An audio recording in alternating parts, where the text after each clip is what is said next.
Your welcome to Mathematica channel. आज हम लोग शुरू करेंगे chemical reactions of carboxylic acid, right. तो कार्बोक्सिलिक एसिड के अंदर अभी हमने क्या देखा, आर सी ओ ओ एच, यही होता है ना। या अगर हम इसको ऐसे लिखें, R C double bond O, एक साइड में ओ एच, या तो यहाँ एच रहेगा नहीं तो आर, राइट, यही रहता है ना। तो यहाँ क्या बता रहा है, ध्यान से सुनना। दो चीजें हैं, reactions involving cleavage of O H bond, बिल्कुल सेम आपने अल्कोहल के चैप्टर में भी यही पढ़ा है, ठीक है ना। अल्कोहल में भी क्या होता है, आर ओ एच। तो आर ओ एच के केस में क्या होगा, या तो एक बार आर ओ इकट्ठे रहेंगे और ये निकल जाएगा, और दूसरा केस तब आएगा जब ये वाला बॉन्ड ब्रेक होगा, ठीक है ना। सेम वे यहाँ पे भी हम लोग हाइड्रोक्सिल बॉन्ड को अगर ब्रेक होंगे ओ और एच, तो क्या होगा, right. So reaction involving cleavage of O H bond. Clear हो गई होगी बात आपको। अभी हम क्या द कार ये टॉपिक आपने सारा 10th क्लास में पढ़ा हुआ है। ये रिएक्शंस 10th क्लास में पढ़ी है आपने, भूल गए होगे, याद करो थोड़ा। तो कार्बोक्सिलिक एसिड सोडियम मेटल के साथ रिएक्ट कराएंगे तो सोडियम कार्बोक्सिलेट बनेंगे, सोडियम कार्बोक्सिलेट, ठीक है। आर सी ओ ओ माइनस अगर बनता है तो इसको कार्बोक्सिलेट बोलते हैं, ठीक है ना। लेकिन यही अगर माइनस भी रहेगा और साथ में Na प्लस, तो ये सोडियम कार्बोक्सिलेट होगा और साथ में हाइड्रोजन गैस रिलीज होगी। ओके, तो कहने मतलब ये एसिड, और अगर आपने 10th में ये भी पढ़ा होगा कि किसी भी एसिड में मेटल मेटल के साथ रिएक्शन होगी तो वो सॉल्ट तो बनेगा ही बनेगा, साथ में हाइड्रोजन गैस रिलीज करेगा। ये बात आपको पता चल गई।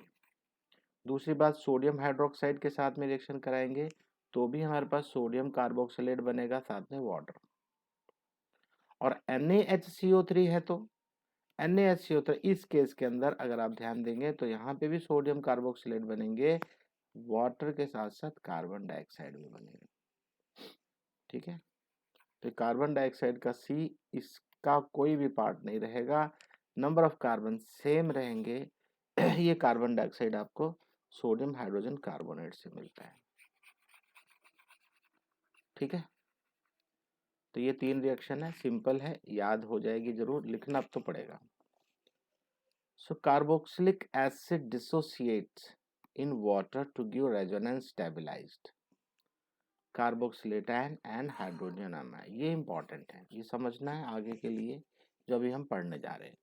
तो ये हमारा कार्बोक्सिलिक एसिड है, वाटर के साथ में मिलके हाइड्रोनियम आयन बनाता है और साथ में ये 2 रेजोनेंस बनते हैं। इन दोनों रेजोनेंस के बारे में पहले देख लो। तो रेजोनेंस का मतलब आपने खूब अच्छे से पढ़ लिया है कि इक्विवेलेंट तो ऐसा रहेगा, ये पार्शियल पार्शियल डबल बॉन्ड दोनों साइड रहेंगे, सी और ओ के बीच में ये सिंगल बॉन्ड ऐसे रहेगा और बाकी सेकंड वाला जो ये पार्शियल डबल बॉन्ड है ये दोनों के ऊपर। लेकिन जब हम रेजोनेंस बनाते हैं तो एक साइड में डबल बॉन्ड एक बार बनाते हैं, ये वाला पार्ट देखो, और दूसरे वाले में इस साइड बनाते हैं। अब एक चीज ध्यान देना, यहाँ पे मैं अभी जो बताने जा रहा हूँ इसके ऊपर यहाँ डबल ये नेगेटिव साइन दिखाई दे रहा है, ठीक है। नेगेटिव चार्ज कहाँ पे, इस वाले ऑक्सीजन के ऊपर है। इस केस में यहाँ लिखा नहीं है, यहाँ एक नेगेटिव चार्ज होगा, आपकी बुक में होना चाहिए, यहाँ मुझे लगता है प्रिंट नहीं हुआ है। तो क्या देखते हो आप, नेगेटिव चार्ज किधर है, एक ऑक्सीजन के पास एक नेगेटिव चार्ज और दूसरे दूसरे रेजोनेंस में दूसरे ऑक्सीजन के पास, जहां डबल बॉन्ड नहीं है वहां पे एक नेगेटिव चार्ज आपको मिलेगा, ठीक है। तो नेगेटिव चार्ज कहाँ मिलता है, ऑक्सीजन के ऊपर जो हाई इलेक्ट्रोनेगेटिव है, हाई इलेक्ट्रोनेगेटिव।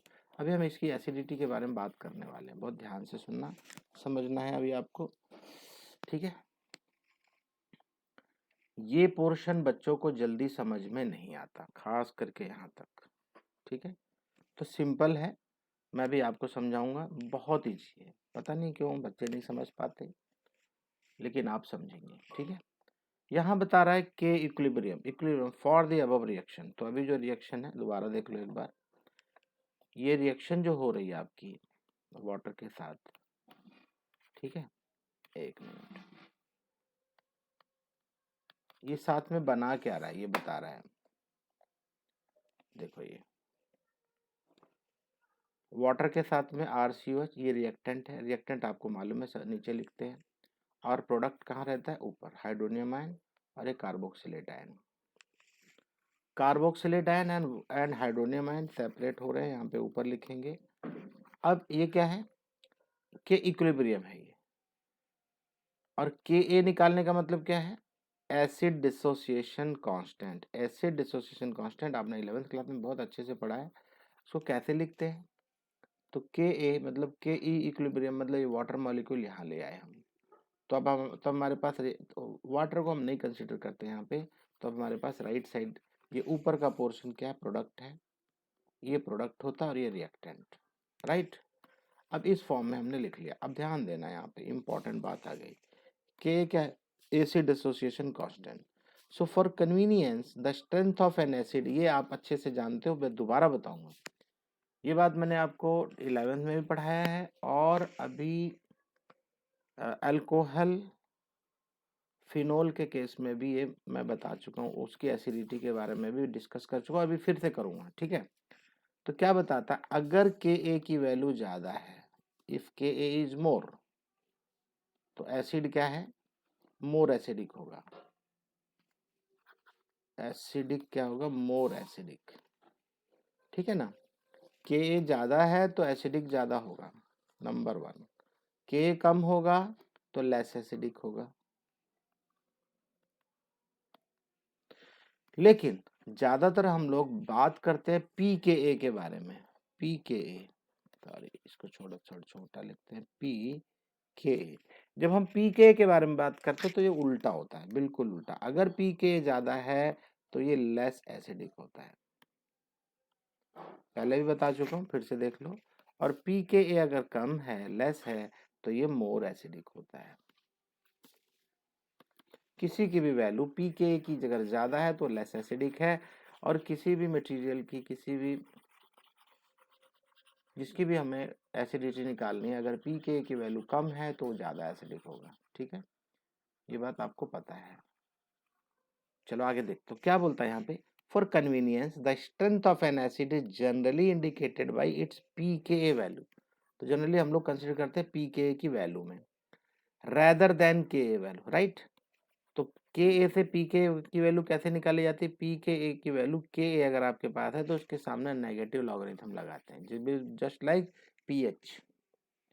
यहाँ देखो, यहाँ बता भी था, the pKa of hydrochloric acid is -7, whereas pKa of trifluoroacetic acid, trifluoroacetic acid किसकी बात कर रहे हैं, the strongest organic acid, trifluoro, यहाँ पे अभी हम लोग थोड़ी देर में पढ़ने वाले भी हैं। ये देखो ट्राईफ्लोरोएसिटिक एसिड ये है, मतलब नॉर्मल एसिटिक एसिड लिखो। अब ट्राईफ्लोरो का मतलब है ये जो 3 H थे हमारे पास, ऐसे इनकी जगह पे क्या आ गया, फ्लोरो है, बाकी सब वही। तो ट्राईफ्लोरोएसिटिक एसिड ये है, इसको बता रहा है ऑर्गेनिक जितने भी एसिड होते हैं उन सब में स्ट्रॉन्गेस्ट होता है ये, ठीक है। आ जाओ वापस। तो उसके बारे में क्या बता रहा है, अगर ये स्ट्रॉन्गेस्ट है तो इसकी पीके वैल्यू क्या है, क्या होगी, whereas pKa of trifluoric acid and benzoic acid and acetic acid are 0.23, 4.19, 4.76। आप जरा गौर से देखो, अगर हम लोग हाइड्रोक्लोरिक एसिड देखते हैं तो बहुत स्ट्रांग है, तो बहुत स्ट्रांग होने का मतलब उसकी पीके वैल्यू -7 है, बहुत बहुत बहुत कम है। कम होने की वजह से, पीके की वैल्यू कम होने की वजह से ज्यादा एसिडिक है। वेयर एज ऑर्गेनिक कंपाउंड्स के बारे में देखते हैं हम लोग, ये जो सबसे पहले ट्राईफ्लोरोएसिटिक एसिड 0.23। अगर इनमें हम लोग कंपेयर करते हैं इन तीनों के अंदर, तो हम क्या देखते हैं कि ट्राईफ्लोरोएसिटिक एसिड 0.23 है, ये नंबर बहुत छोटा है इन तीनों के कंपैरिजन में, तो ये ज्यादा एसिडिक है। कौन, ट्राईफ्लोरोएसिटिक एसिड, ठीक है। फिर उसके बाद आता है बेंजोइक एसिड, वो कितना है 4.19, और फिर एसिटिक एसिड है 4.76। ये इसमें कुछ खास बात नहीं थी, अच्छे समझ गए होंगे। यहाँ बता भी रहा है, देखो the smaller the pK, smaller the pK the stronger the acid. जितनी छोटी वैल्यू होगी पीके की, उससे उसमें एसिड उतना ही स्ट्रॉन्गर होगा। The better it is an proton donor, मतलब जितना कम, जितनी जितनी स्मॉलर वैल्यू होगी पीके की, उतना इजीली वो प्रोटोन डोनेट करेगा। प्रोटोन उतना अच्छा प्रोटोन डोनर होता है। एसिटिक एसिड में ये एच होता है, जो ये माइनस और ये प्लस, ठीक है ना। ये एसिटेट आयन बनेगा और ये हाइड्रोजन प्रोटोन डोनर बन जाएगा। जो इजीली प्रोटोन डोनेट करेगा वो उतना स्ट्रॉन्गर एसिड होगा। ओके, तो क्या बोला, smaller the pK the better it is a proton donor, very simple. तो strong acids have pK value less than 1। जो भी एसिड होगा अगर वो ज्यादा स्ट्रॉन्ग है तो उसकी पीके की वैल्यू कम होगी, 1 से भी कम होगी। The acids with pK values between 1 and 5 are considered to be moderately strong acid। अगर किसी की वैल्यू लेस देन 1 है तो वो काफी स्ट्रांग होगा, लेकिन अगर उसकी वैल्यू 1 से 5 के बीच में है तो मॉडरेट स्ट्रांग होगा, ठीक है ना। और अगर 5 और 5 के 15 के बीच में, 15 के बीच में वीक एसिड्स है, पीके वैल्यू कहाँ से कहाँ तक है, 5 और 15 के बीच में। ओके, और एक्सट्रीमली वीक होगा अगर उसकी पीके वैल्यू 15 से भी ज्यादा होगी। पीके वैल्यू इज ग्रेटर देन 15 तो क्या होगा, बहुत बहुत बहुत वीक एसिड होगा। तो आई होप ये बात यहाँ तक समझ में आ गई होगी, ये कुछ ज़्यादा मुश्किल नहीं है। ये अगला टॉपिक जो है, यहाँ से लेके यहाँ तक आपको कंपैरिजन करना है। अभी हम लोग पढ़ने वाले हैं फिनॉक्साइड आयन। अगर आपको याद हो, फिनोल से फिनॉक्साइड बना था, यहाँ आता है O-, है ना। लेकिन जब इसके रेजोनेंस बनाने शुरू करते हैं हम लोग, तो उस केस में ध्यान देना, ये मैंने बहुत अच्छे से पढ़ाया आपको, मुझे नहीं मालूम आपको याद है या नहीं। तो यहाँ क्या बना लेगा, ये डबल बॉन्ड।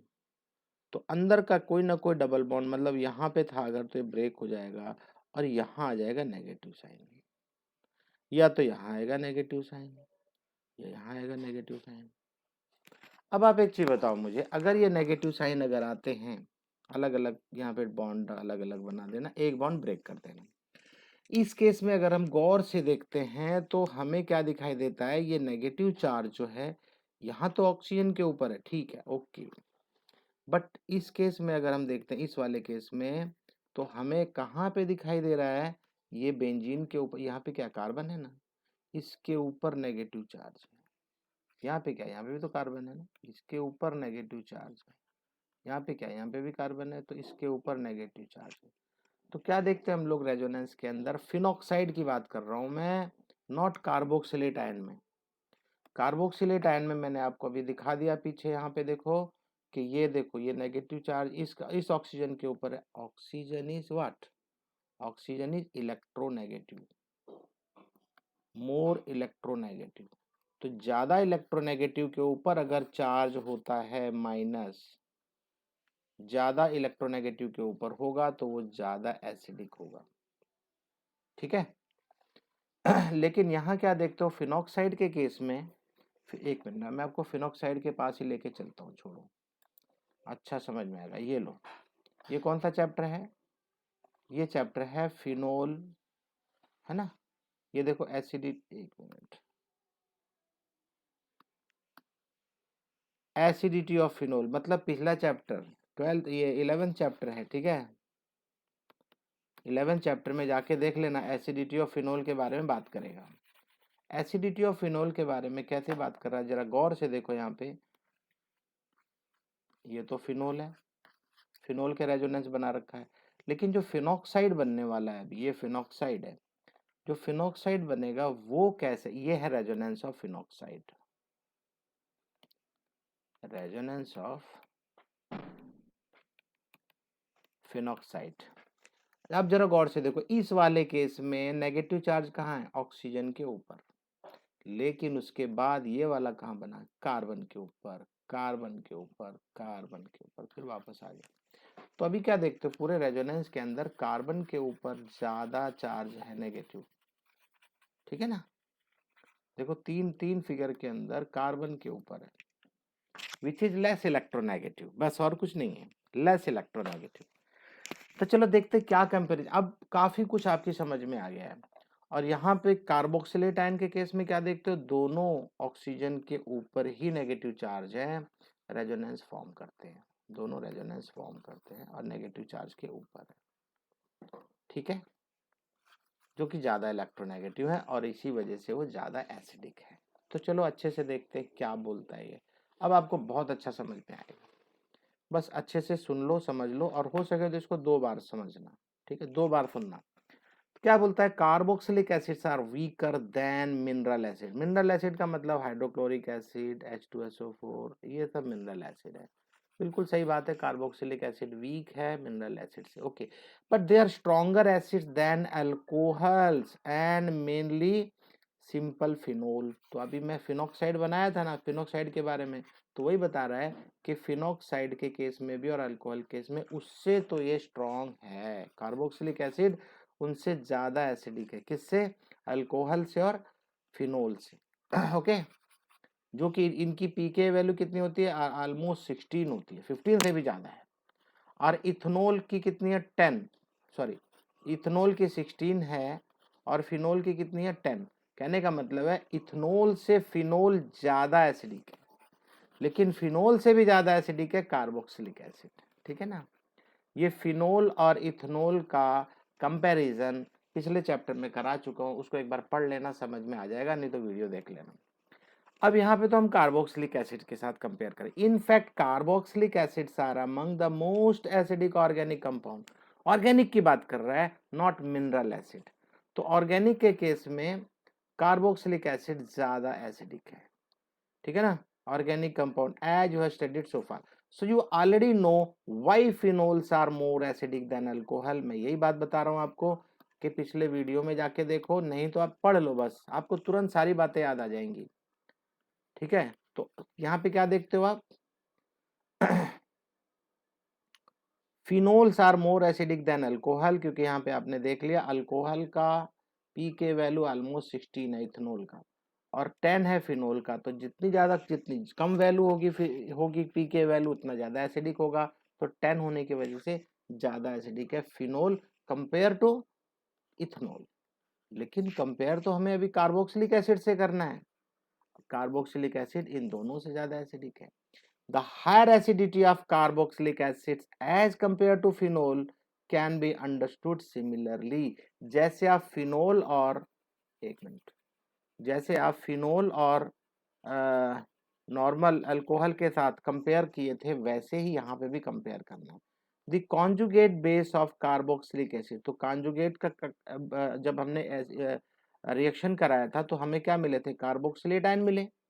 पीछे देखो, यहाँ बता देता हूँ मैं, यहाँ पे क्या मिला हमें, कार्बोक्सिलेट आयन मिले हैं ये, ठीक है ना, carboxylate ion and hydronium ion, okay क्योंकि ये एसिड था, नेचुरली वाटर यहाँ पे बेस का काम करेगा, ओके। ये बेस जो है, ये एक हाइड्रोजन लेके क्या बनाएगा, ये कॉन्जुगेट एसिड। तो ये क्या होगा, कॉन्जुगेट बेस। आई होप अभी समझ में आ गया होगा, ये कॉन्जुगेट बेस है। तो चलो आगे बढ़ते हैं, थोड़ा अच्छे से समझना है इसको। तो क्या बोल रहा है यहाँ पे, the conjugate base of carboxylic acid, तो क्या बना, कार्बोक्सिलेट आयन बना है, is stabilise by two equivalent resonance structure, जो पीछे मैं बता के आ रहा हूँ, दो बनते हैं, in which the negative charge is at the more electronegative oxygen atom. यही तो बताया मैंने आपको, दोनों स्ट्रक्चर में, एक मिनट फिर से दिखा देता हूँ, इन दोनों स्ट्रक्चर में नेगेटिव चार्ज, एक नेगेटिव चार्ज यहाँ है पहले इस वाले स्ट्रक्चर में, और दूसरे वाले में यहाँ है। बुक में देखना, ये है, यहाँ पे प्रिंट नहीं हुआ है, ठीक है।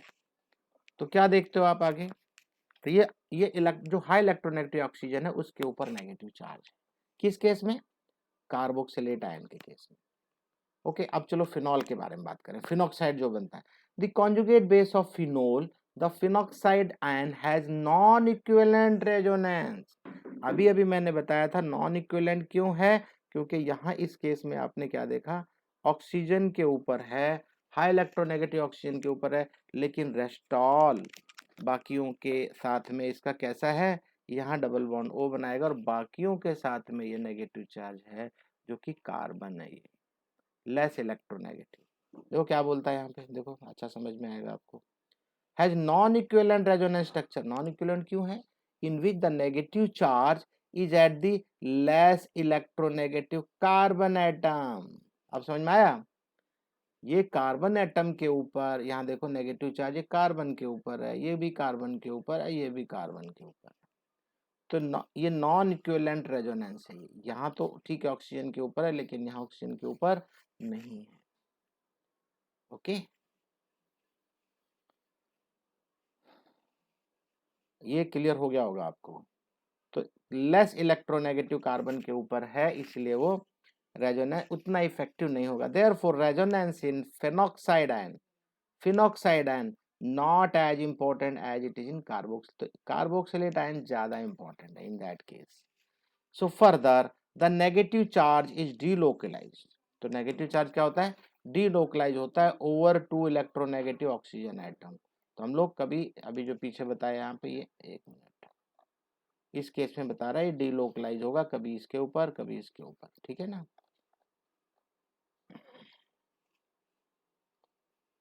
Atom in carboxylate ion, carboxylate ion में दोनों ऑक्सीजन के ऊपर ही होगा, हाई इलेक्ट्रोनेगेटिव के ऊपर, where as it is less effective delocalize over one oxygen atom and less electronegative carbon, मतलब कार्बोक्सिलेट वो फिनॉक्साइड आयन की बात कर रहे हैं, एक एक ऑक्सीजन के ऊपर होगा, बाकी सब के सब कार्बन के ऊपर होंगे, ये वाले देखो, ठीक है ना, ये बात को समझो आप। if less delocalize over oxygen atom and less electronegative carbon atom in phenoxide ion, unit 11 मतलब 11 चैप्टर में जाके देखना, जो कि मैंने आपको यहाँ पे दिखा दिया, ये वाला, ये 11 चैप्टर में है ये, राइट। तब ये क्या बता, 10 carboxylate ion is more stabilized than phenoxide ion, so carboxylic acid are more acidic than phenol, ठीक है। तो इसीलिए कार्बोक्सिलिक एसिड जो है ज्यादा एसिडिक है। ये सिर्फ और सिर्फ बता रहा है कि एसिडिटी कैसे कंपेयर करनी है, कैसे कंपेयर करने हैं, इसके ऊपर मल्टीपल चॉइस वगैरह क्वेश्चन जरूर आते हैं। चलो अब आगे देखते हैं, effect of substituents on acidic carboxylic acid. अगर आपके पास कार्बोक्सिलिक एसिड है तो उसके ऊपर जो सब्स्टिट्यूएंट्स है, ये जो अटैच, ये ध्यान देना, ये कार्बन एटम है आपका, ये आपके कार्बोक्सिलेट आयन है, तो एक साइड में डबल बॉन्ड एक साइड में सिंगल बॉन्ड बना देना, या तो आप पार्शियली डबल बॉन्ड बना दो, और बीच में आपको ये ऐसा शो करना होता है कि हाँ भाई एक नेगेटिव चार्ज है। अब इस केस में अगर EWG मतलब इलेक्ट्रॉन विड्रॉइंग, ध्यान से सुनना, ये ऑलरेडी मैं आपको 11th में भी एक चीज बताया था, अगर मोर इलेक्ट्रोनेगेटिव है, ध्यान दे सुनना, इलेक्ट्रोनेगेटिविटी के ऊपर ज्यादा इलेक्ट्रोनेगेटिव है तो मोर एसिडिक होता है, पहली बात। और 12th क्लास में आपने क्या पढ़ा, 12th क्लास में पढ़ा अगर इलेक्ट्रॉन देने वाला, ध्यान से सुनना, ये इलेक्ट्रोनेगेटिविटी को कैसे इफेक्ट डालता है वो मैं बताने वाला हूं, बहुत ध्यान सुनना। अगर इलेक्ट्रोनेगेटिव का मतलब क्या है, मोर नेगेटिव चार्ज, है ना। अब ऐसे में इसके ऊपर नेगेटिव चार्ज आ गया, अब ऐसे में अगर, याद रखना जितना नेगेटिव होता जाएगा, जितना नेगेटिव होता जाएगा उतना ज्यादा वो, अगर इलेक्ट्रॉन विड्रॉइंग ग्रुप है, इलेक्ट्रॉन विड्रॉइंग ग्रुप का मतलब होता है जो इलेक्ट्रॉन इससे लेना चाहता है, electron withdrawing group EWG stabilise the carboxylate ion and strengthen the acid. क्यों स्ट्रेंथन करता है भाई, नेगेटिव चार्ज होने का मतलब है इलेक्ट्रॉन का भूखा, इलेक्ट्रॉन का भूखा, और उसके साथ में एक आ गया इलेक्ट्रॉन विड्रॉ करने वाला, भूखा पहले से ही बैठा हुआ है ये। किसी के पास एक रोटी हो, एक रोटी है, भूख बहुत तेज लगी हुई है उसको, तो 2-3 रोटी खानी है, लेकिन अगर कोई उसकी रोटी छीनने वाला आ जाए। ईडब्ल्यूजी क्या है? इलेक्ट्रॉन विड्रॉइंग ग्रुप, विड्रॉ करता है, इलेक्ट्रॉन को लेता है, छीनता है। तो उसके पास एक ही रोटी थी, उसका पेट वैसे ही नहीं भरने वाला था, बट स्टिल एक और आ गया कोई कि भाई मुझे रोटी दे दे तुम। अब ऐसे में क्या होगा? अगर वो रोटी छीन लेता है तो इसकी भूख और बढ़ जाएगी जो कम होने वाली थी, है ना। तो ऐसे केस में अगर इलेक्ट्रॉन विड्रॉइंग ग्रुप अटैच है तो वो एसिडिटी इंक्रीज कर देगा। सेम वे अगर कोई भूखा इधर बैठा हुआ और इलेक्ट्रॉन डोनेटिंग ग्रुप है, ठीक है ना, डोनेट करने वाला है, इसके पास एक रोटी है, एक और आके बोलता भाई एक और ले ले यार, मेरे से तू ले ले, एक और खा ले, तो इसकी जो भूख थी वो बिल्कुल खत्म हो जाएगी। और इलेक्ट्रोनेगेटिविटी की जो भूख थी अगर वो खत्म हो जाती है तो उसकी एसिडिक स्ट्रेंथ कम हो जाएगी। क्योंकि इलेक्ट्रोनेगेटिविटी का इफेक्ट कम हो जाएगा, जितना ज्यादा इलेक्ट्रोनेगेटिव होगा उतना ज्यादा वो एसिडिक होगा। तो आई होप ये बात क्लियर हो गई होगी आपको दोनों, ठीक है ना। ये ऑलरेडी मैं ऐसे फिनोल वगैरह के केस में बता चुका हूँ, लेकिन यहाँ पे भी बता दिया। चलो इसको देखते हैं यहाँ पे क्या बताता है। Effect of substituent on acidity of carboxylic acid, already बता दिया लेकिन फिर से पढ़ो, देखो अच्छा लगेगा आपको। लाइन बाय लाइन पढ़ लेते हैं।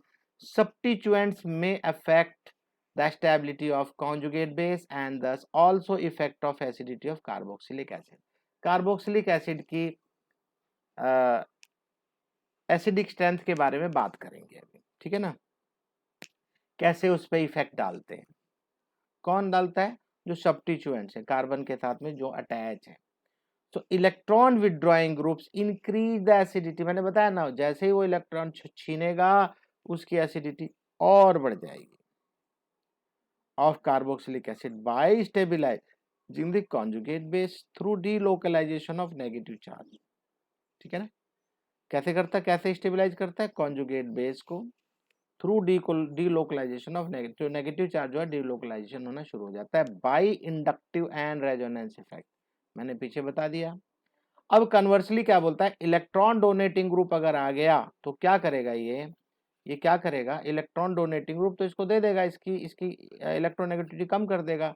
Decrease the acidity of by destabilising the conjugate base, conjugate base को डिस्टेबिलाइज करेगा, ठीक है। The effect of the following groups increasing acidity order, अब ध्यान से सुनना, ये ऑर्डर किस तरीके से, अभी हमने तो ये बता दिया कि सब्स्टिट्यूएंट जो भी अटैच होगा उसके हिसाब से उसकी एसिडिटी बढ़ेगी। तो अभी यहाँ पे भी देखते हैं हम लोग क्या क्या चीज, जैसे फिनाइल है, iodine, bromine, chlorine, fluorine, CN, NO2, CF3। तो जरा गौर से देखो, ये सबसे कम है और CF3 अगर अटैच होता है तो सबसे ज्यादा एसिडिक होगा। अभी अभी पढ़ के भी आया, देखो यहाँ पे दिख रहा है ना, मैंने बताया था आपको CH3COCH ऐसा है अगर, तो इसका मतलब ये तीन साइड से H है, राइट, CH3COH। लेकिन अगर इनकी जगह पे फ्लोरीन अटैच होगा तो ये सबसे ज्यादा एसिडिक होगा, ठीक है ना। क्यों होगा? क्योंकि फ्लोरीन क्या है? हाई इलेक्ट्रोनेगेटिव, हाई इलेक्ट्रोनेगेटिव होते कार्बन से क्या करेगा? इलेक्ट्रॉन अपनी तरफ लेगा, ठीक है ना। तो क्या करेगा यहाँ पे, ये जो रेजोनेंस फॉर्म करेंगे इसके ऊपर आपके इलेक्ट्रॉन विड्रॉ करेगा, तो जितना ज्यादा विड्रॉ करेगा उतना ज्यादा एसिडिक होगा। इसलिए देखो यहाँ बता रहा है ना, ये सबसे ग्रेटेस्ट है। अगर CF3 अटैच होगा तो सबसे ज्यादा इलेक्ट्रॉन पुल करेगा, फिर उसके बाद NO2 है, फिर ठीक है, फिर CNF, फिर Cl भी है, यहाँ देखो Cl3 है, फिर Cl2 है, यहाँ पे 2 ही क्लोरीन है, यहाँ 3 क्लोरीन है, ठीक है। तो ऐसे इस तरीके से इनका एक ऑर्डर बना हुआ है। ये multiple choice question competitive exam वगैरह में आता है, अगर थोड़ा ध्यान रखोगे तभी कर पाओगे। Thus the following acids are arranged in order of decreasing acidity based on pK value, तो इनकी pK वैल्यू के हिसाब से इनको डिक्रीजिंग ऑर्डर में रखा गया है। सबसे ज्यादा एसिडिक ये है, फिर कम, फिर कम, फिर कम, फिर कम, कम करता हुआ अब दिखा रहा है ये पूरा यहाँ तक, और यहाँ तक दिखा रहा है। सबसे लास्ट में देखो क्या है, C6H5 अटैच है, C6H5 फिनाइल, ये पीएच, राइट, ठीक है, ध्यान रखना इसका। आगे क्या बोलता है, direct attachment of group such as phenyl or vinyl to the carboxylic acid increase the acidity of corresponding carboxylic acid. Phenyl के बारे में बता रहा, अगर फिनाइल अटैच है तो कार्बोक्सिलिक एसिड का, अगर ये डबल बॉन्ड वालों की बात कर रहा है, वो क्या करेंगे, विनाइल की बात भी कर रहा है। विनाइल का मतलब होता है जिस कार्बन के साथ में ये सी डबल बॉन्ड और ओ एच अटैच है, उसके नेक्स्ट वाले कार्बन के साथ में डबल बॉन्ड होना चाहिए। इसके साथ में जो कार्बन है उन दोनों के बीच में नहीं होना चाहिए। विनाइल का मतलब मैंने बता रखा आपको, फर्स्ट चैप्टर में देखना। तो ये जो डबल बॉन्ड है, तो इसी तरीके से क्या बता रहा है ये, carboxylic the increase the acidity of corresponding carboxylic acid. अगर इस तरह का डबल बॉन्ड वाले अटैच है तो कार्बोक्सिलिक एसिड की स्ट्रेंथ, एसिडिक स्ट्रेंथ बढ़ा देंगे।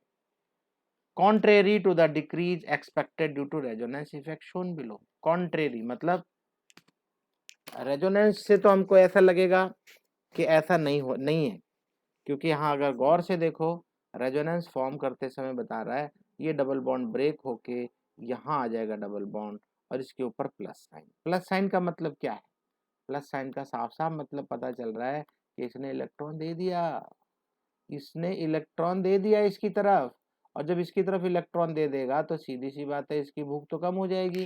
कम होने का मतलब क्या है, एसिडिटी कम हो जाएगी। लेकिन बता रहा है ऐसा नहीं है, contrary to the decrease expected due to resonance effect shown below, लेकिन ऐसा होता नहीं है। ठीक है ना, तो विनाइल के केस में क्या होगा, एसिडिक स्ट्रेंथ क्या होगी, इंक्रीज होगी। दिस इज बिकॉज, अब वो रीजन बता रहा है क्यों ऐसा होता है। अगर फिनाइल अटैच है तो भी बता रहा है फिनाइल अटैच है क्योंकि यहाँ पे डबल बॉन्ड है। देखो अब ये यहाँ पे आपको समझना है, इन तीनों को मैं अच्छे से बताने वाला हूँ। This is because the greater electronegativity of sp2। अगर आपको याद हो 11th क्लास में मैंने आपको बताया था sp2 और sp3, इन तीनों में अगर कंडीशन होती है तो कौन सबसे ज्यादा एसिडिक होता है, जिसमें s की percentage of s is more, ध्यान से सुनना, percentage of s is more, तो क्या होता है, मोर एसिडिक होता है। अब आप बोलोगे s तो उतना ही है, एक एक है सब में, हाँ भाई एक एक है, लेकिन p तो कम हो रहा है। इसके अंदर s की परसेंटेज कितनी है, s की परसेंटेज 50%। इसीलिए इसके ऊपर एक टॉपिक भी था, sp क्यों सबसे ज्यादा, 11th क्लास की बात कर रहा हूं मैं, ध्यान देना, एसिडिक है।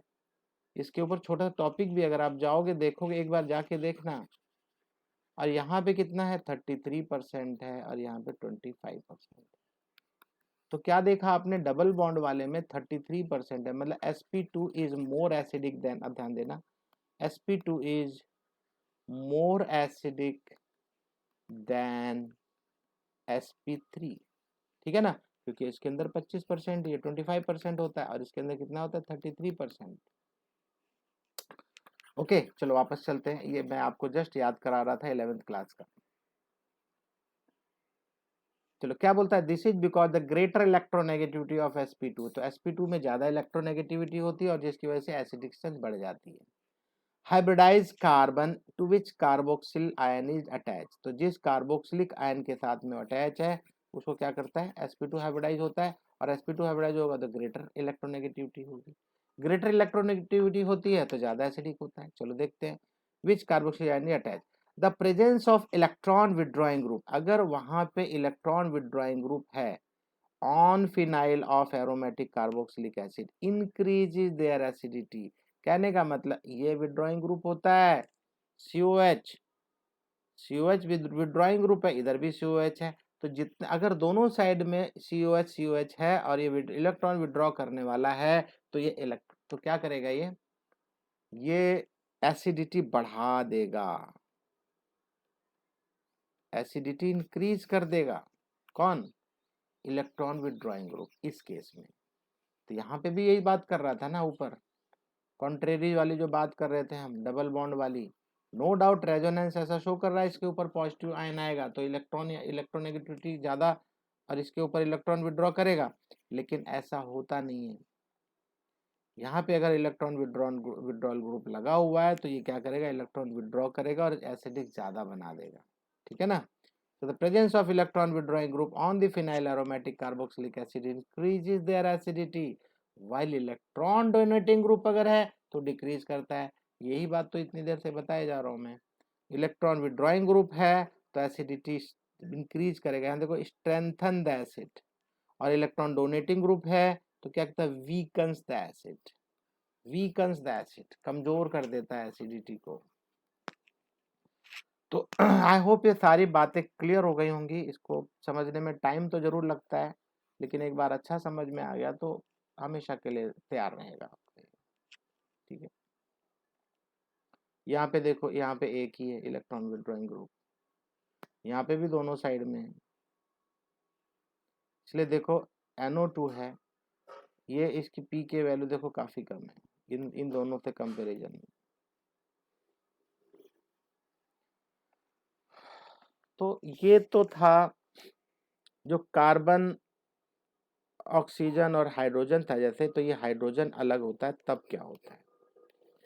अभी आ गया reactions involving cleavage of COH bond. COH bond का मतलब है C डबल बॉन्ड O और एक साइड में OH रहता है।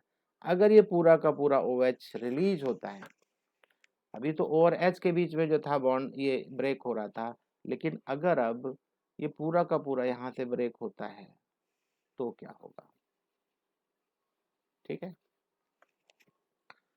सो फॉर्मेशन ऑफ एनहाइड्राइड, तो एनहाइड्राइड बनता है, जरा गौर से देखना, बहुत इजी है, लिखना जरूर, एक बार समझ में तुरंत आ जाएगा। ये देखो आपका CH3 ब्रेक करके दिखाया हुआ, अगर ये अदरवाइज ये क्या है, CH3COH ही तो है, और दो CH3COH है आपके पास, carboxylic acid on heating with mineral acid, तो मिनरल एसिड क्या होना चाहिए, H2SO4 विद P2O5 और विद P2O5, या तो आप H2SO4 के साथ में हीट करो या तो P2O5, ठीक है ना, फास्फोरस पेंटॉक्साइड इसको बोलते हैं, दोनों में से कोई सा भी, जरूर दोनों मत लिख देना, एक ही लिखो बस, H2SO4 लिखा तो भी सही है, हीट करना है। अब जब हीट करोगे H2SO4 के साथ में क्या करेगा, ज्वाइन हो जाएंगे, गौर से देखो, गौर से देखना, आपकी समझ में तुरंत आ जाएगा। CH3 ध्यान देना, ये लगता है एक चीज बढ़ा दिया यहाँ पे, CH3 C double bond O और OH ऐसा है, यहां से दोनों के H गायब होंगे, इनको हटा दो, और इनको हटा के ये एक ही ऑक्सीजन, एक O, एक H नहीं रहेगा और एक OH नहीं रहेगा, सिर्फ एक O के साथ में यहाँ पे बन रहा है बॉन्ड, देख रहे हो, दोनों को कंबाइन कर देगा ये डबल बॉन्ड O ऊपर रहेंगे, double bond O remain same, OH के पोर्शन में एक OH चला जाएगा, क्योंकि इसने यहाँ यही तो बोला है C और OH के बीच का जो बॉन्ड है वो ब्रेक होना चाहिए, तो एक OH चला जाएगा पूरा का पूरा और एक H जाएगा, तो क्या निकल के जाएगा, H2O, ठीक है। अब इसके बाद इसको कंबाइन कर दो, इकट्ठा कर दो, देखो यहाँ पे ध्यान से, इथेनोइक एनहाइड्राइड बनेगा, मतलब दो मॉलिक्यूल हैं, एक एक इथेनोइक एसिड है, ये क्या है, ये यहाँ लिखा भी हुआ इथेनोइक एसिड है, तो दोनों मॉलिक्यूल इथेनोइक एसिड के, ये भी और ये भी दोनों कंबाइन हो रहे हैं इन the presence of H2SO4, heat करते हैं जब, तो ये कंबाइन होकर ऐसा बनता है, सिर्फ एक ही चीज है, OH बॉन्ड यहाँ से ब्रेक हो जाएगा और यहाँ से H2O निकल जाएगा और आपको इथेनोइक एनहाइड्राइड बनेगा, इसको बनाना सीख लेना। फिर आ गया एस्ट्रिफिकेशन। एस्ट्रिफिकेशन 10th क्लास में आपने खूब अच्छे से पढ़ा था कि जब एक एसिड, कार्बोक्सिलिक एसिड और एक अल्कोहल, ध्यान देना यहाँ पे, कार्बोक्सिलिक एसिड और अल्कोहल दोनों को मिक्स करेंगे इन the presence of acid H+, दिखाई दे रहा है, H2SO4 या HCl गैस, H2SO4 गैस या HCl गैस कैटलिस्ट का काम करेगी। याद रखना यहाँ पे RCOH लिखा है और यहाँ पे R-OH लिखा है, जरूरी नहीं है कि R और R और R इक्वल भी हो सकते हैं, R- और R इक्वल नहीं भी हो सकते हैं, ठीक है ना। तो इसीलिए उसने क्या किया, दोनों को सेपरेट लिख दिया। आपकी मर्जी, अलग अलग रखो या सेम रखो, डजेंट मैटर। तो RCOH और R-OH अगर ऐसा रहेगा तो आपको क्या बना के देता था, एस्टर। भूल गए, एस्टरिफिकेशन, एस्टर एस्टर बनता था, ठीक है ना, और साथ में वाटर मॉलिक्यूल। ये बहुत इंपॉर्टेंट है, 10th क्लास का है, ये देख लो। अगर आप नहीं पढ़े हो तो आप पढ़ लो, कोई बात नहीं। तो ये एस्टर की फॉर्मेशन हो गई, ओके। और इसका आपके पास मैकेनिज्म भी है, मैकेनिज्म एस्टरिफिकेशन का, ये आपको याद करना है, ये मोस्ट इम्पॉर्टेंट है। शायद आपके स्कूल में भी बता दिया गया होगा। आपके यहाँ मैकेनिज्म 4 या 5 है, शायद 5 मैकेनिज्म है, ठीक है। तो मैंने सारे कराए हैं, ये भी अभी करा दे रहा हूँ, बहुत ध्यान से देख लो, समझ में आ जाएगा। आखिर होता क्या है, सबसे पहले प्रोटोनेशन करते हैं। एस्टिफिकेशन में क्या होता है, सबसे पहले देखना, ध्यान देना, यहाँ पे आपने दोनों चीजें डाली है, अल्कोहल भी और कार्बोक्सिलिक एसिड। तो सब, और साथ में डाला आपने एसिड, H2SO4 या HCl। तो मान लो H2SO4 डाला, तो H2SO4 क्या प्रोड्यूस करेगा, आपको क्या देगा, एक प्रोटोन देगा। वो प्रोटोन सबसे पहले काम किसके ऊपर करेगा, कार्बोक्सिलिक एसिड के ऊपर। कार्बोक्सिलिक एसिड के ऊपर प्रोटोन जाएगा, और ये कहाँ जाएगा, ये इस वाले O के साथ। देखो इसके साथ OH पहले से ही है, सिंगल बॉन्ड, और ये प्लस लेके जा रहा है, तो यहाँ OH प्लस बन जाएगा, ध्यान देना अभी। और फिर उसके बाद भाई अल्कोहल भी तो डाला है ना, तो वो R-OH जो है वो अटैक करेगा, ध्यान से सुनना, समझ में अच्छे से आने वाला आपको। अल्कोहल अटैक करेगा। अब आपने पहले कार्बोक्सिलिक एसिड लिया और एक एसिड था, एसिड ने प्रोटोन दिया, प्रोटोन जाके अटैच हो गया OH, double bond OH plus के साथ। अब इसके बाद R-OH भी अटैक करेगा। अब ध्यान देना, ये ही फर्स्ट स्टेप इजीली कर लोगे, सेकंड स्टेप इजीली कर लोगे। फर्स्ट स्टेप तो गिवन कंडीशन में आ गया, सेकंड कंडीशन फर्स्ट प्रोटोनेशन होने के बाद में आप लिख दोगे, लेकिन इमीडिएटली उसके बाद यहाँ पे आपको समझना है, ये ऐसे करके दिखा रहा है, और ये क्या कर रहा है, देखो OH के साथ में क्या है, इलेक्ट्रॉन्स है, ये यहाँ पे आके अटैच होगा। याद रहे, कार्बन के साथ में कौन अटैच होता है, O अटैच होता है। बस यही चीज याद रखना, बच्चे इसी चीज को भूल जाते हैं। ROH का OH ऐसे अटैच होता है, देख लो O अटैच होगा इस C के साथ में, इलेक्ट्रॉन लेके आ रहा है, ये इलेक्ट्रॉन लेके आ रहा है, तो ये OH का जो प्लस था ये शिफ्ट होगा, शिफ्ट होके O के ऊपर आ जाएगा। याद रहे OH कैसे बना हुआ है, ध्यान देना, O के साथ में आप इसको अटैच कराएंगे कार्बन को, ये इंपॉर्टेंट है, देख लो, उसके साथ में एक तरफ R रहेगा और एक तरफ H प्लस। और ये जो प्लस साइन है, आपको ये तो पता ही होगा, मैकेनिज्म में काफी सीख गए होगे, ये H प्लस शिफ्ट होके, सॉरी प्लस शिफ्ट होके इस वाले ऑक्सीजन के साथ अटैच हो जाएगा, ये टेट्राहेड्रल इंटरमीडिएट बन गया। अब आपका नेक्स्ट काम है प्रोटोन का ट्रांसफर करना। प्रोटोन यहाँ पे ट्रांसफर होगा, देख लो दोनों साइड में OH अटैच हो गए हैं, डबल बॉन्ड खत्म हो चुका है। यहाँ ध्यान दो, ये डबल बॉन्ड क्यों, ये ब्रेक होके इलेक्ट्रॉन इधर आया है, ब्रेक होके इलेक्ट्रॉन इधर आया है, ध्यान रखना। ब्रेक होगा तो सिंगल बॉन्ड रहेगा, देखो दोनों साइड में OH अटैच है, राइट। अब की जो प्रोटोन है H प्लस की बात कर रहा है, यहाँ पे ये प्लस साइन यहाँ O के ऊपर है, ये प्लस शिफ्ट होके H क्या करेगा, वहां से शिफ्ट होगा, या देख रहे हो ना, ये फ्री हो गया, प्लस साइन दे के इसको H इसके साथ आ गया बाजू वाले OH के साथ, और ये मिल के O, ध्यान देना, एक OH माइनस यहाँ से निकलेगा और H प्लस आपके पास पहले से ही है, ये वाटर मॉलिक्यूल सेपरेट हो जाएगा। ध्यान देना, ये स्टेप और ये स्टेप इंपॉर्टेंट है, अगर लिखोगे नहीं तो याद नहीं होगा, फिर से बता रहा हूँ।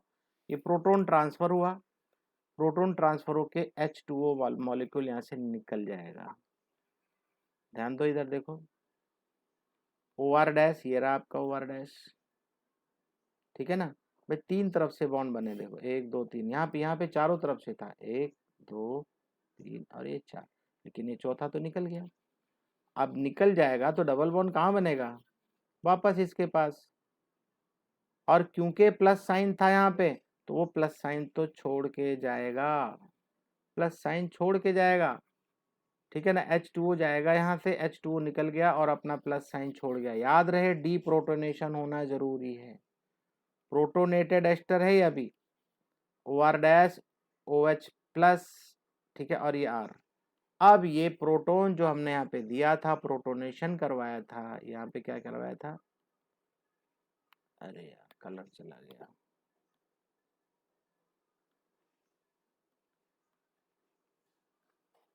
ये जो प्रोटोनेशन कराया था यहाँ पे, वापस का डीप्रोटोनेशन भी तो कराना है ना। तो यहाँ पे क्या हो रहा है, ये डीप्रोटोनेट हो रहा है यहाँ से,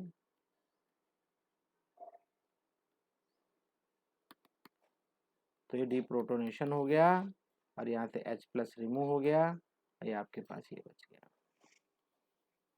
ठीक है।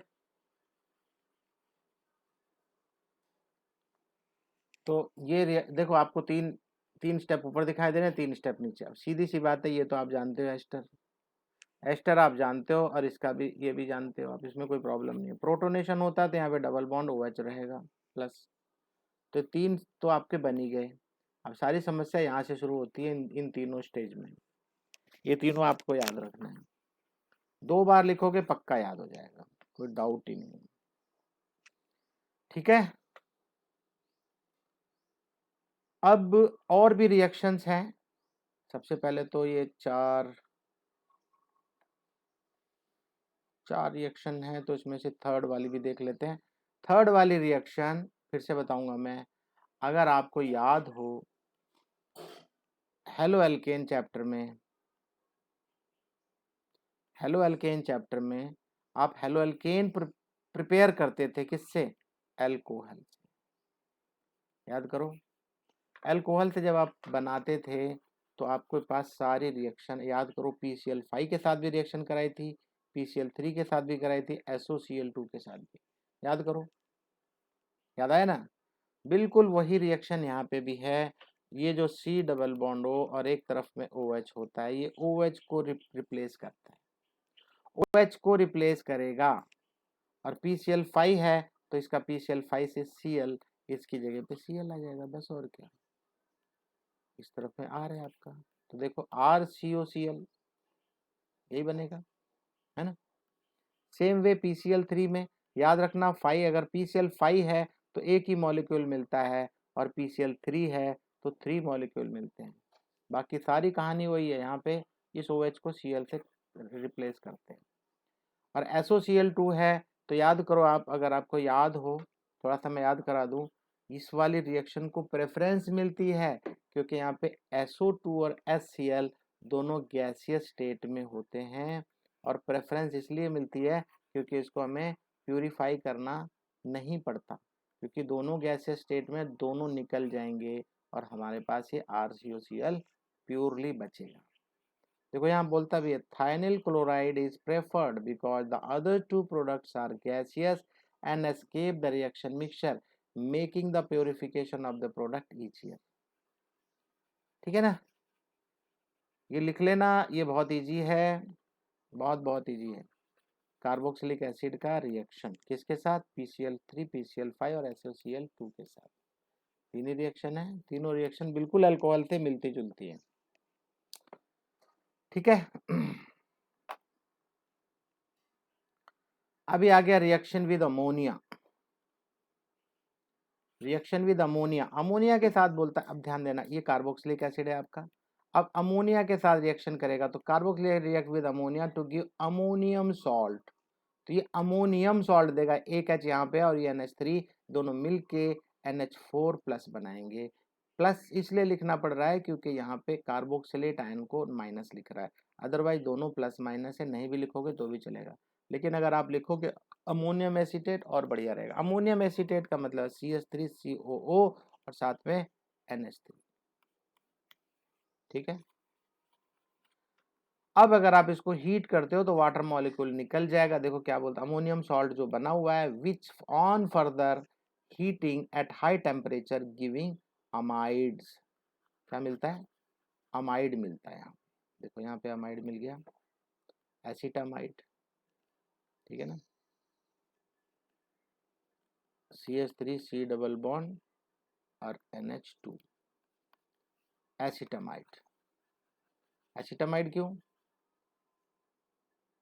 2 कार्बन है इसलिए, ठीक है ना, एसिटिक एसिड है ये।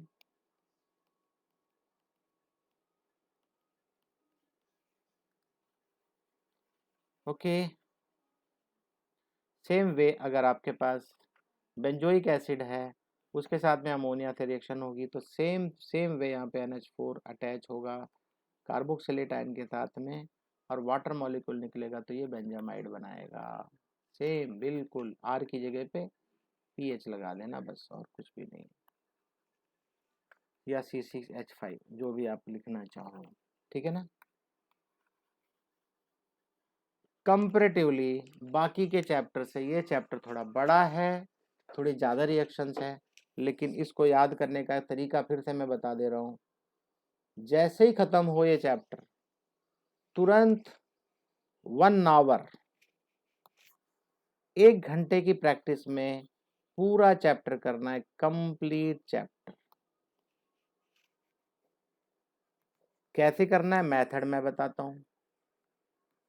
आप पूरे चीजें नहीं करना, पता लगा रिवीजन करने बैठ गए, फिजिकल प्रॉपर्टी भी पढ़ रहे हो और उसकी में ये सब पढ़ नहीं, ओनली रिएक्शन पढ़ो बस, ओनली रिएक्शन। कौन सी? एक प्रिपरेशन की और एक रिएक्टिविटी की, ओनली रिएक्शन पढ़ना बस, मैं बता रहा हूँ, और कुछ नहीं करना।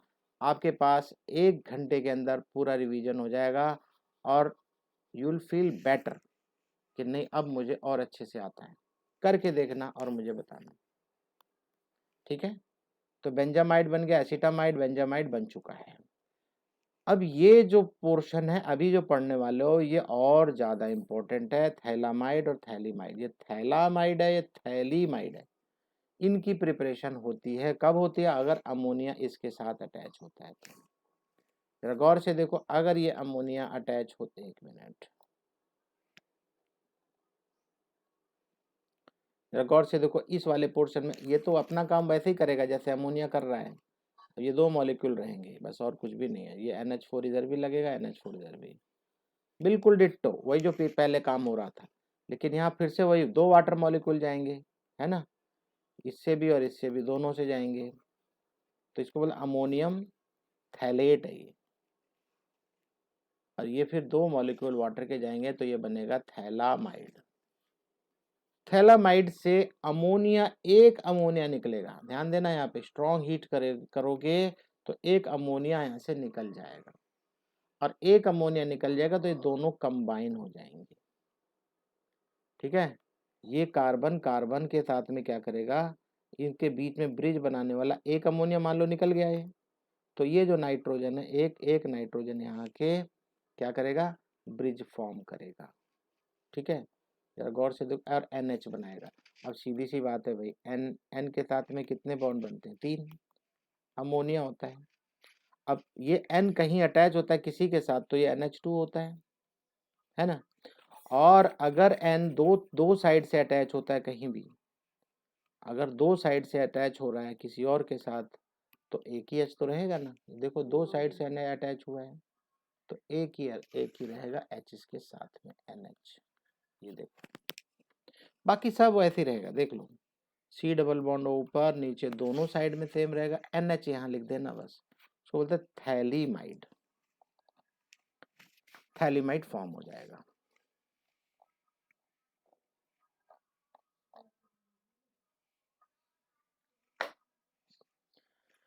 Okay,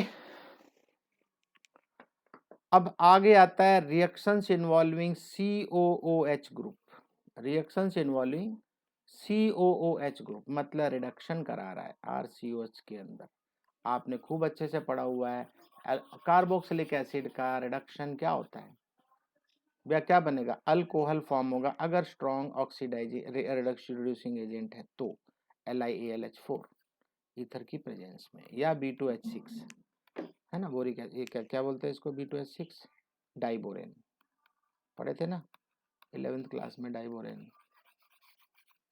carboxylic acids are reduce to primary alcohol, ये प्राइमरी अल्कोहल बनाता है, देख लो, by lithium aluminium hydride are better with diborane. अगर डाइबोरेन के साथ में रिएक्शन कराओगे तो स्ट्रॉन्ग रिड्यूसिंग एजेंट है ये, और आपको ये अल्कोहल बना के देंगे, ये एल्डिहाइड की तरफ नहीं जाएंगे, ठीक है ना। Diborane does not easily reduce functional group such as ester, nitro halo etc। Sodium hydro borohydride does not reduce the carboxylic acid. तो आपको क्या क्या मिला है ना, ओनली डाइबोरेन, तो आपको ये अल्कोहल मिल जाएगा। Very very simple. इसके बाद आती बहुत बहुत बहुत इंपॉर्टेंट रिएक्शन जो आपके बहुत काम आने वाली है, carboxylic acids lose carbon dioxide. Carbon dioxide lose करने का मतलब है, ध्यान से सुनना, एक कार्बन जाएगा। एक कार्बन जाने का मतलब, अगर आप यहां ध्यान ध्यान दो, RCOONA है ना, लेकिन यहाँ पे प्रोडक्ट में आपको क्या मिलता है, नॉर्मल हेलो एल्केन मिलता है विदाउट, सॉरी हेलो एल्केन बोलता हूँ, एल्केन मिलता है विद लेस, 1 कार्बन लेस। एक कार्बन नहीं है, देख लो आर के साथ डायरेक्ट एच है, जबकि यहाँ पे आर के साथ सी है। क्यों? क्योंकि यहाँ पे सोडियम कार्बोनेट बन रहा है, कार्बोनेट एक कार्बन लेके जा रहा है। इंपॉर्टेंट रिएक्शन है, ध्यान दो। Carboxylic acid lose carbon dioxide to form hydrocarbon when they are sodium salt. ये सोडियम सॉल्ट है। अगर सोडियम सॉल्ट है तो वो जब उसके साथ में रिएक्शन करोगे, हीट करोगे, तो सोडामाइड, NaOH और कैल्शियम ऑक्साइड, ये रिएक्शन जहां तक मुझे याद है 11th में भी थी। तो सोडियम हाइड्रोक्साइड और कैल्शियम ऑक्साइड दोनों को मिला के, sodium hydroxide and calcium oxide in the ratio of 3:1, 3:1 के रेशो में अगर आप इसके साथ हीट करते हो, किसके साथ, सोडियम सॉल्ट के साथ, कार्बोक्सिलिक एसिड का सोडियम सॉल्ट है ये, उसके साथ में NaOH और CaO 3:1 के रेशो में अगर हीट करेंगे तब आपको नॉर्मल हाइड्रोकार्बन मिलता है, और साथ में सोडियम कार्बोनेट। अगर ये सोडियम नहीं रहता है तो आपको सिंपली कार्बन डाइऑक्साइड निकलेगी, ठीक है, बी केयरफुल। एक कार्बन कम हो जाता है, 1 कार्बन लेस। आगे क्या बोलता है, alkali metal salt of carboxylic acid also undergo decarboxylation. ये डीकार्बोक्सिलेशन है on electrolysis of their aqueous solution and form hydrocarbon. तो हाइड्रोकार्बन ही तो बन रहा है। Having twice the number of carbon atom present in the alkali group of the acid, the reaction is known as Kolbe reaction. देखो, हाँ अभी मैं बता भी रहा था ना, यूनिट 13 क्लास 11th क्लास में आपने पढ़ा हुआ है कोल्बे हाइड्रोलाइसिस, इलेक्ट्रोलाइसिस, ठीक है। Halogenation one of the most important, इसका नाम है हेल-वोल्हार्ड जेलिंस्की रिएक्शन। हेल-वोल्हार्ड जेलिंस्की रिएक्शन करता क्या है ये, वेरी वेरी सिंपल, RCH2COH। यहाँ एक चीज बोलेगा ये, वो आपको समझना है, वो अगर आपको याद रहेगा तब ठीक है। अल्फा पोजीशन पे, सिर्फ अल्फा पोजीशन पे रिएक्शन होती है। यहाँ आप लोग निशान डाल लेना अपनी बुक में, carboxylic acid having an alpha hydrogen are halogenated at the alpha position. Alpha position के ऊपर ही हेलोजिनेट होगा वो। On treatment with chlorine or bromine in the presence of small amount of red phosphorus. नहीं समझे? Halogenation कराने चल रहे हो आप, ध्यान से सुनना, आपके पास अल्फा हाइड्रोजन होना जरूरी है। अल्फा हाइड्रोजन कब होगा, जब इसके बाजू में एक कार्बन होगा और उसके साथ एक हाइड्रोजन होगा, इस हाइड्रोजन को रिप्लेस करता है। ध्यान रखना प्लीज, यहाँ C भी हो सकता है, H भी हो सकता है, कुछ भी बनाओ, लेकिन ये वाला अल्फा हाइड्रोजन होना जरूरी है। Alpha hydrogen, alpha position on treatment with chlorine और ब्रोमीन। तो यहाँ पे X2 का मतलब है या तो क्लोरीन हो या ब्रोमीन, इन दोनों में से कोई भी हो सकता है। ब्रोमिनेशन भी करा सकते हो, क्लोरीनेशन भी करा सकते हो, लेकिन याद रहे ये सिर्फ और सिर्फ अल्फा पोजीशन वाले हाइड्रोजन को ही रिप्लेस करेगा इन the presence of red phosphorus, ठीक है। एक मिनट,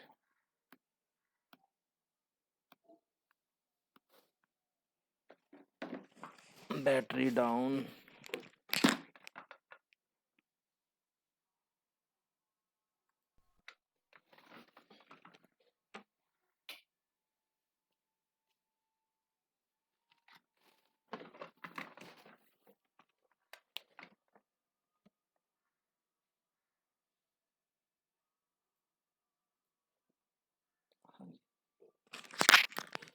तो ये हेलोजिनेशन आपको समझ में मेरे ख्याल से आ गया होगा। एक मिनट रुक जाओ, आ रहा हूँ।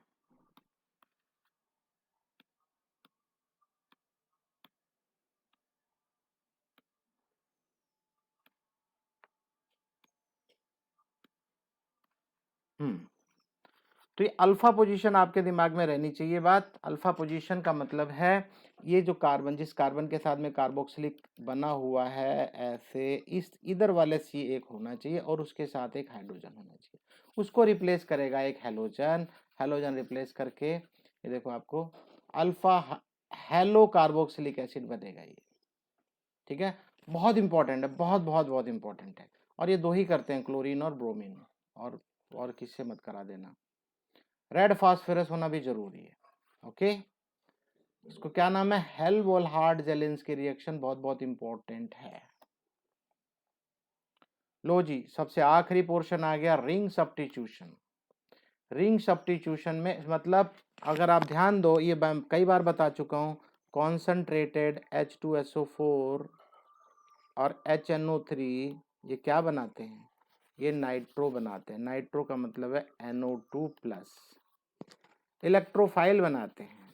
अब ये बता रहा है aromatic carboxylic acid undergo electrophilic substitution reaction. जो NO2+ आपने बनाया, NO2+ इलेक्ट्रोफाइल बनाया, ये क्या कर रहा है, होस्ट है आपके पास COOH। ध्यान देना, बेंजीन रिंग के ऊपर COOH है, ये होस्ट है।